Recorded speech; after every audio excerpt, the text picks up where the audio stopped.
सक्रिय जल अवशोषण, यानी दूसरा एक्टिव वाटर एब्जॉर्प्शन।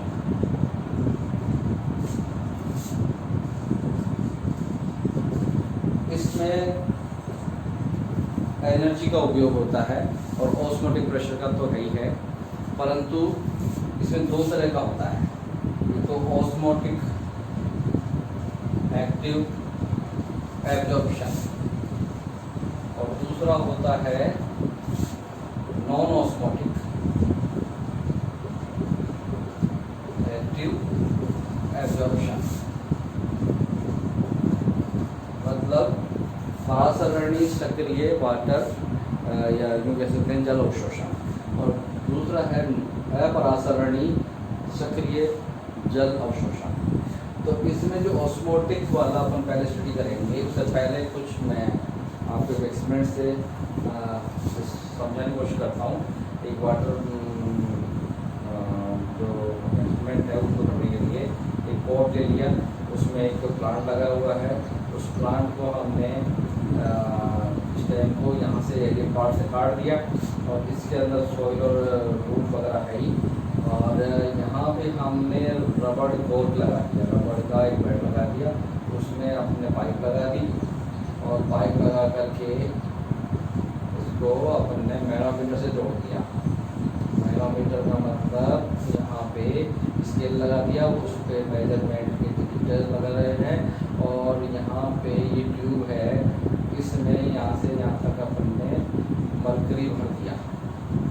ओके, ये मरकरी भरने से अब इसमें से जो वाटर एब्जॉर्ब कर रहा है, यहाँ पे अपन वाटरिंग कर रहे हैं, और ये अगला है, इसके अंदर से जो पानी है वो इस बॉलर के थ्रू इस पाइप में जा करके और यहाँ तक पहुँचता है।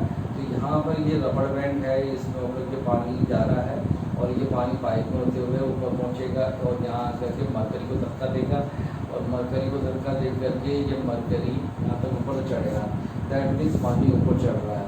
तो ये एक्सपेरिमेंट ये शो करता है कि यहाँ पे रूट प्रेशर जो बन रहा है, रूट प्रेशर तने के ऊपर जो कार्रवाई हुई, तने के अंदर जो भी जाइलम में ऑस्मोटिक प्रेशर के अंतर की वजह से कोशिकाओं में जो ऑस्मोटिक प्रेशर का अंतर होता है, या यूँ कह सकते कंसंट्रेशन ग्रेडियंट होता है, प्रवीणता होती है, उसके आधार पर नीचे से पानी की डिमांड लेने के लिए यहाँ पर एरियल पार्ट में जो हलचल होती है उसकी वजह से रूट के अंदर रूट प्रेशर डेवलप होता है, और रूट प्रेशर डेवलप होता है तो उसकी वजह से रूट हेयर्स में से जो वाटर है वो पानी खींच करके ऊपर तक आता है, उस कंसंट्रेशन ग्रेडियंट को मीट आउट करने के लिए, और पानी ऊपर तक पहुंचता है। तो यूँ कह सकते हैं कि ऑस्मोटिक एक्टिव एब्जॉर्प्शन जो होता है वो रूट प्रेशर की वजह से होता है, और वो रूट प्रेशर पानी को ऊपर तक पहुंचाने में मदद करता है। आप दो तीन इसके एग्जाम्पल हैं उनका चर्चा करेंगे। रूट प्रेशर के कारण गटेशन होता है, बिंदु स्राव और रस स्राव होता है। कुछ ऐसे प्लांट्स का मैं एग्जांपल देना चाहता हूँ जिसमें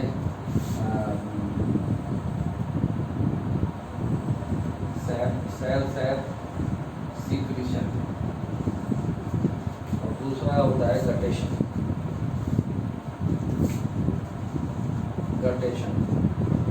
गटेशन को बोलते हैं बिंदु स्राव, है ना, और जो होता है रस स्राव। एक प्लांट होता है मोरिंगा, आपने नाम सुना होगा मोरिंगा का, मतलब सहजना।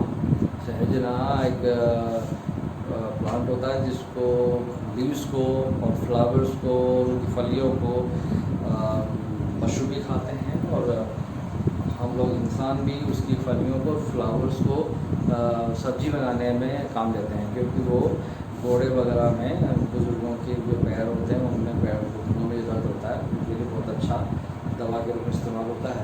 तो ये प्लांट वेजिटेटिव ग्रोथ अच्छी करता है, और इसमें जो प्लांट है उसमें गुड़ नहीं बनती है।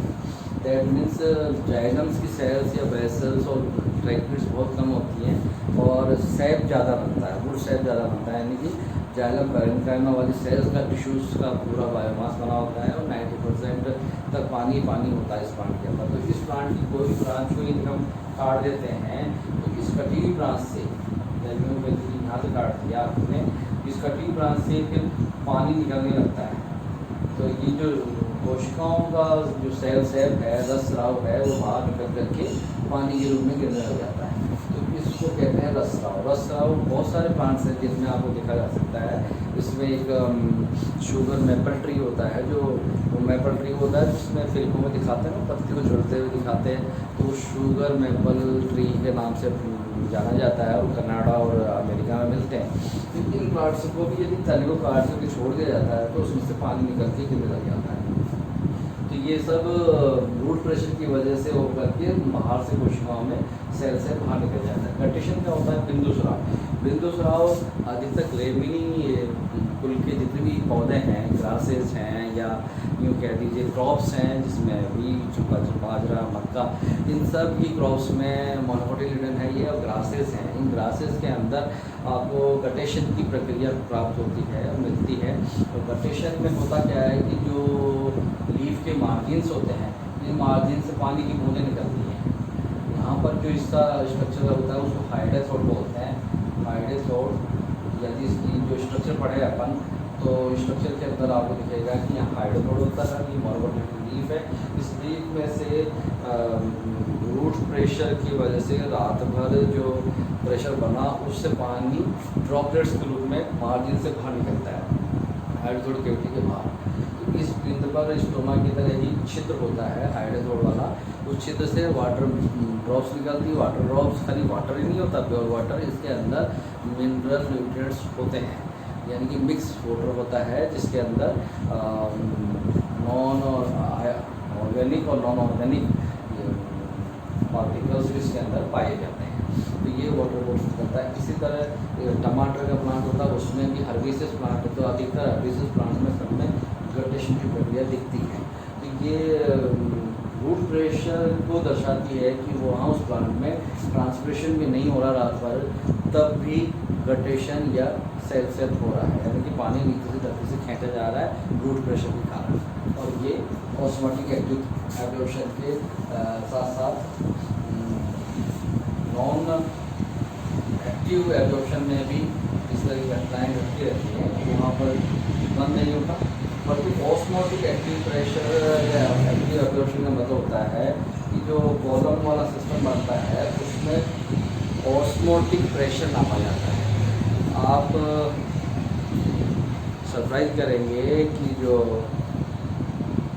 सेल्स होती हैं, रूट हेयर्स की सेल्स होती हैं, उनका तो एटमॉस्फेरिक प्रेशर 3 to 8 एटमॉस्फेयर होता है, जबकि रूट हेयर्स का 1 एटमॉस्फेयर होता है। तो 1 एटमॉस्फेयर होने का मतलब जो रूट हेयर्स हैं, ये रूट हेयर्स हैं, और इसके अंदर जो रूट हेयर्स के बाहर सॉल्यूशन में, रूट हेयर्स के अंदर तो ये है, ये तो रूट हेयर्स के अंदर जो सेल्स हैं, इन सेल्स के अंदर ये एटमॉस्फेयर मिल रहा है ऑस्मोटिक प्रेशर होगी। और इसके बाहर जितनी भी सेल्स सॉइल है, इस सॉइल के अंदर जो मिट्टी के पार्टिकल साथ कैपिलरी वाटर लगा हुआ, इस पार्टिकल में 1 एटमॉस्फेयर इसका प्रेशर होता है। तो यहाँ पे कंसंट्रेशन ऑस्मोटिक प्रेशर की कम है, दैट मीन्स सोल्यूट कंसंट्रेशन कम है, और वाटर मॉलिक्यूल्स ज़्यादा है। यहाँ पे ऑस्मोटिक कंसंट्रेशन ज़्यादा है, यानी यहाँ पे वाटर मॉलिक्यूल्स कम है। तो ये सिद्धांत है डिफ्यूजन का कि जिस साइड पर सॉल्वेंट की हाई कंसंट्रेशन होती है वो लो कंसंट्रेशन की तरफ जाता है, यानी पानी की तरफ जाएगा, रूट हेयर्स के अंदर जाएगा जहाँ पर ऑस्मोटिक प्रेशर ज़्यादा है। तो ये ऑस्मोटिक एक्टिव एब्जॉर्प्शन के अंदर जहाँ पर अपन रूट्स के साथ साथ चलते गए, तो यहाँ पर ऑस्मोटिक प्रेशर ज़्यादा था, तो ये पानी एंटर कर गया। अब इसमें इस आगे वाली कोशिका में ऑस्मोटिक प्रेशर ज़्यादा था, इसमें एंटर कर गया। ऐसे एंटर करते करते ये जो स्टिलर सिस्टम है, वहाँ पे जाइलम की कोशिकाएं होती है, वहाँ तक ये पहुँचता है पानी, है ना। कॉर्टिकल सेल और फिर एंडोडर्मिस, पेरिसाइकल से स्टिलर सिस्टम में वेसल्स में पहुँचता है, और ये वेसल्स वाला कॉलम तने के रूप में, फिर ब्रांच, और ब्रांच से फिर लीफ में, और यहाँ तक ये पानी पहुँचता है। इस तरह से ऑस्मोटिक कंसंट्रेशन ग्रेडियंट की वजह से ये पानी धीरे धीरे जड़ से लेकर के ऊपर लीव्स तक पहुंच जाता है। इसको बोलते हैं osmotic active absorption of water. दूसरा अब हम पढ़ते हैं non active absorption. Non osmotic active absorption. Non osmotic active absorption यानी कि गैर परासरणी सक्रिय एब्जॉर्प्शन। ये ऑब्जर्वेशन की सिद्धांत जिसने भी दी है उसमें खुला विरोध है, सीधा ये विरोध है कि ये ऑस्मोटिक प्रेशर के खिलाफ काम करता है। ऑस्मोटिक प्रेशर जो सेल्स के अंदर बनता है उसके खिलाफ काम करता है। दैट मीन्स यहाँ पे ऑस्मोटिक प्रेशर कम होगा और यहाँ पे ऑस्मोटिक प्रेशर सॉइल के अंदर ज़्यादा होगा।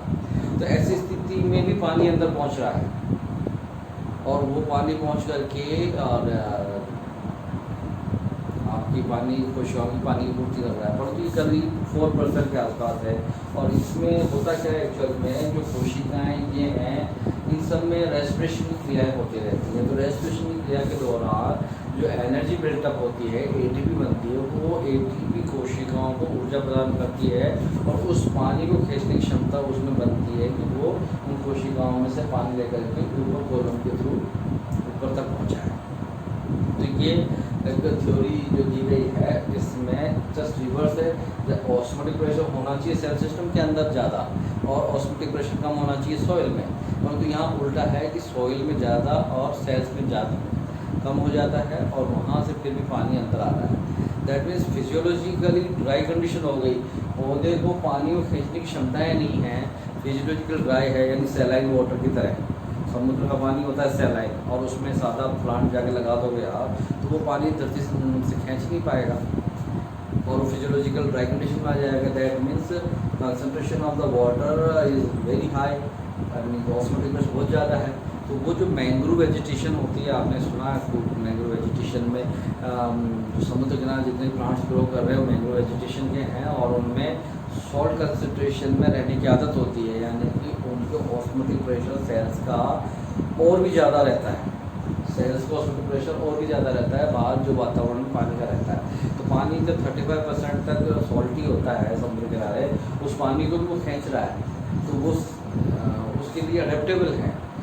हमारे जो नॉर्थ इंडिया में या समुद्र के किनारे नहीं होकर के और जहाँ पे वेजिटेशन ग्रो कर रही है उनमें इन सब की विपरीत होती है। फिजियोलॉजिकल ड्राई जमीन नहीं होती, पानी जो खींच रहा है वो सामान्य प्रोसेस से खींच रहा है। ऑस्मोटिक प्रेशर सेल्स के अंदर ज़्यादा है और कोशिकाओं में बाहर जो रूट है इसके बाद सॉइल्स है उसमें एटमॉस्फेयर प्रेशर कम है, यानी ऑस्मोटिक प्रेशर कम है और वाटर ज़्यादा मात्रा में वाटर मॉलिक्यूल्स है डीपीडी के अंतर के कारण पानी को खींचता है।